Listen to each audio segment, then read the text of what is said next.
Now, so, in the 8 years that we were in office, these are some of the things that we left behind for our friends.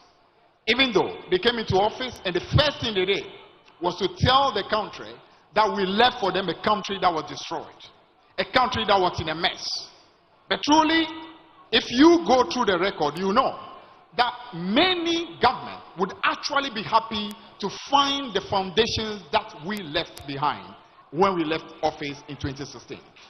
In 2016, when we were living, we delivered for our friends in the NPP a sound economy that was marked by sustainable public debt with a debt to GDP ratio that stood at 55.6%. A stable credit rating of B-, a low budget deficit of 6.1%, a declining inflation rate that stood around 15%. We handed over to them a depreciation of currency that stood about 9.6%.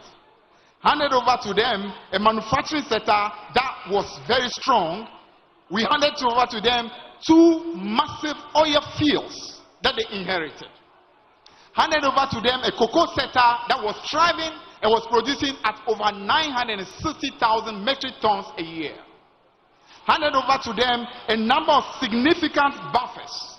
And some of these buffers are the ESLA that we handed over to them. We handed over to them Ghana Infrastructure Investment Fund, handed over to them a sinking fund, and all these were funds that any government taking office would be happy to inherit.